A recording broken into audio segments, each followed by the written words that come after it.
Are you and your soon to be ex wondering how you should break the news of your separation to the kids that you share with each other? This is one of the most frequently asked questions that I get in my practice. How do we tell the kids? So stay tuned. In this video, I'm going to share my thoughts on what you should do and how you should handle it when you need to tell your kids that you and your soon to be ex are going in different directions.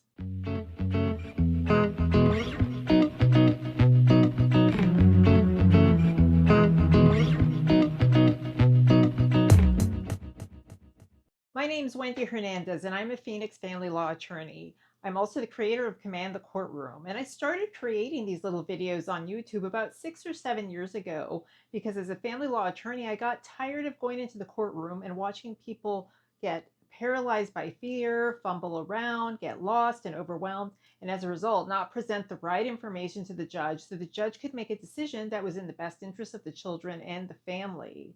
I love getting messages from you. I love seeing your thumbs up. I love getting your comments. So if you like this video, be sure and give it a thumbs up. If you want to get notified each time Command the Courtroom releases a new video, be sure and hit that notification bell and subscribe. Okay, so let's get on today's topic, which is how do you break the news to your children that you and your soon-to-be ex are going your separate ways? All right, so here's the first thing I'm going to share about breaking it to your kids that you and your ex are going your separate ways. This is something that requires planning. It's something that requires thought. It's something that requires contemplation, in my opinion. Breaking the news to the kids in a offhand, spur of the moment way is not what's best for them. So, if it's possible, I would also say you should talk with your ex or your soon to be ex about how that's going to be done. Um, it's better, and if it's possible, and if neither party is a victim of domestic violence or if neither party is in danger or harm's way by breaking this news to the children together, that is usually the better way to go instead of one parent saying X and the other parent saying Y.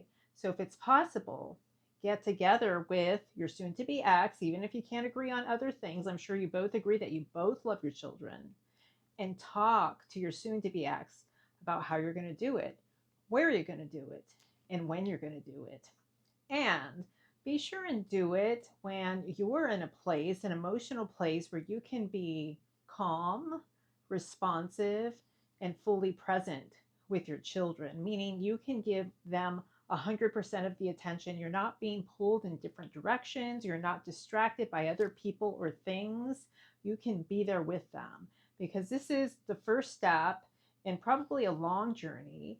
It's probably going to be a shock to them, maybe not a shock, but it's going to be a change in their lives. So, as much as you can, you need to be mentally present so you can handle whatever their reaction is as well as possible.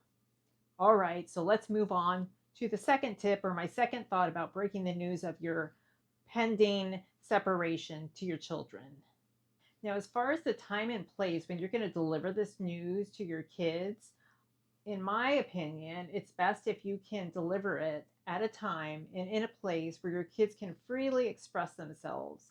Like it's not something that you want to, take your kids off the soccer field and share this news with them. There's going to be people around, there's going to be friends around. They may not feel free to express and emote if they know there are others watching.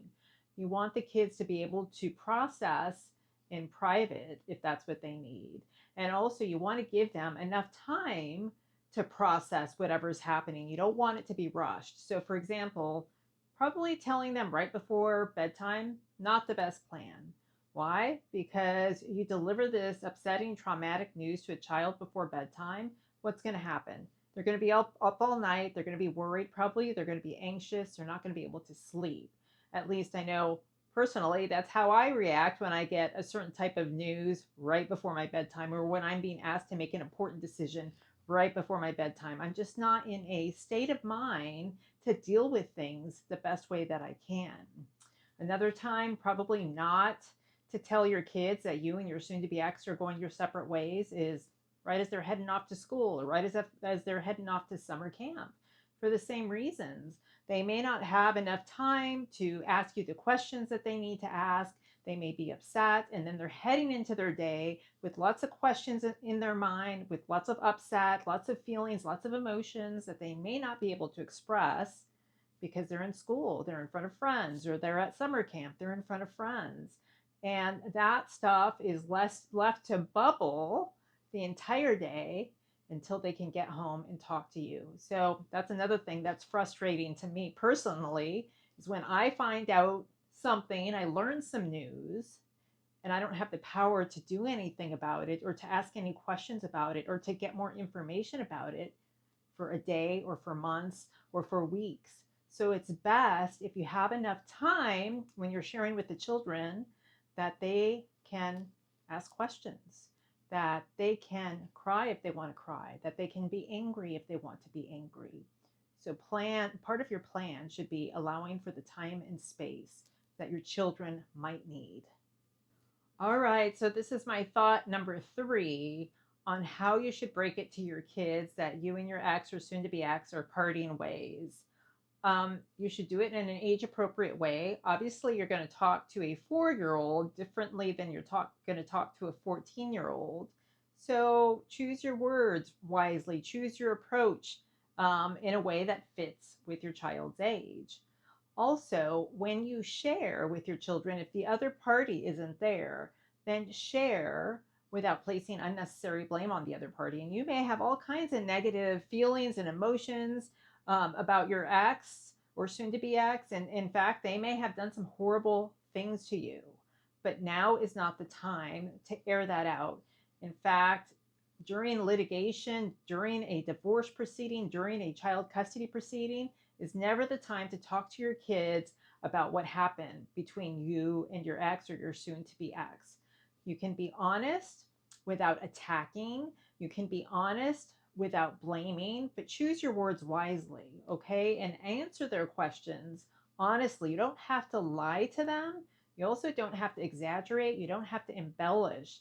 And if your kids are older, um, in many cases, judges will have the children interviewed, especially in a contested custody proceeding. And if one parent or the other has talked about the other parent in a poor way, if they have blamed the other parent, if they've tried to influence the children, that comes out. I've seen it happen time and time again where children share during court interviews how one parent was trying to influence them or how they felt pressure by one parent. And the thing is to keep in mind, even if your ex or your soon to be ex is a horrible monster, there may be your children or your child still may love that person. Your child may have witnessed extreme domestic violence. Your children or child may have been the victim themselves of some sort of abuse or violence. But the fact is we all want love. We want to be loved. We want the approval of our parents. And your child may have negative feelings about the other parent, but they also may love the other parent. So your goal should be acting in a way that you can get your child through this as smoothly as possible and keeping in mind whatever their emotional state is. And it may be an inconsistent emotional state. And that's where therapy may come in. Okay, so since I brought up the issue of therapy, I'm just going to go ahead and talk about it now. That was one of my later tips, but it flows better at this moment. So it may be appropriate to get your child or your children therapy. And if it is possible, again, I would seek to involve the other parent before making a decision like putting your kid in therapy. Um, don't take too kindly to one parent making those decisions for the both parents, and that plays into whether a judge feels like one parent is excluding the other parent. And I understand there are situations where there's domestic violence, where there's been abuse. Those are unique situations, and as always, you should consult with an attorney in your area to talk about these situations. But in the best case scenario, if at all possible, I would highly recommend some sort of therapy or counseling for your children to help them navigate these emotions. Kids love both their parents, and kids are probably going to tell each parent what they think that parent needs to hear or wants to hear. With the therapist, your kids can have a safe space to talk about what they're feeling, talk about their fears, and hopefully not feel afraid that a parent is going to be angry with them. And that's, safe harbor therapy is a whole nother topic. That's a whole other video, and maybe I'll address that at some point. But if you can, as part of you empowering your children to get through this divorce or this separation with as little damage as possible, I would recommend, if you can, if your resources allow, to look into therapy or some sort of counseling for the kids.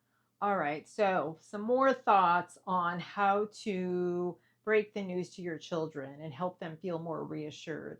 And that is to reassure your kids that you're going to try to make sure that their life stays as consistent and as stable as possible.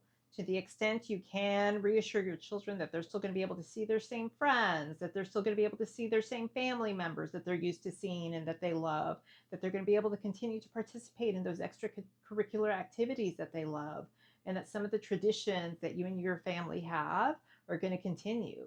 And by the same token, because the family is now transitioning to a different type of unit, understand that not all the traditions are going to stay the same. You're going to have to create new traditions because you're not all probably going to spend the holidays together each year. So maybe when it's appropriate and as this process unfolds, brainstorm with your kids how you can create new traditions together, new traditions that are happy, that will create wonderful memories.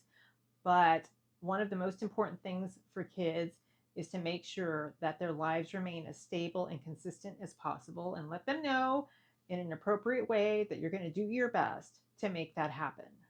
So, on the note of creating new family traditions, I want to tell you, you have to watch this video that I did with Dr. Judy Rabinor, where we talked about new traditions for children when families are separating. So, check it out. That's number one. And number two is, um, if you've actually already gone through a separation, or if you have ideas about new traditions that you can create for your family and for your children once the separation is complete, drop me a comment below. I'd love to hear your ideas. These ideas will probably help other parents in your situation, and you're going to think of some things I'm sure that other people haven't thought of that are unique, that are interesting, and that could be potentially fun for you and your kids.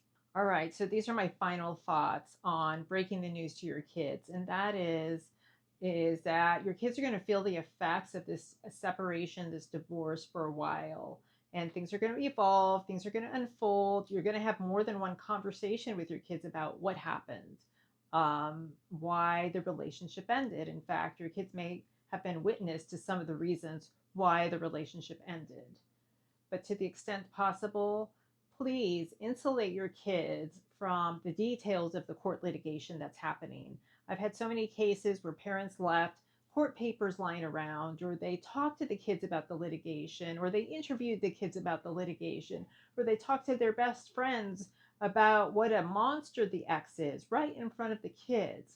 And this is painful to the kids. In more cases than not, kids love both the parents, and they want to love both the parents, and they want that freedom to love both the parents. You want your child to be able to share with you, hey, I was at mom's house this weekend and we did this fun thing, or we were at dad's this weekend and we went swimming.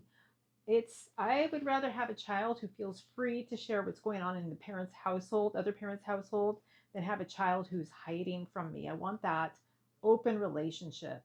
So the way that you can do that is by giving your children the freedom and the permission to love the other parent. And what that means is not involving them in the court litigation, not trying to get them to side with you, not leaving stuff around so the kids can read it and see it, because that's upsetting to the kids as well.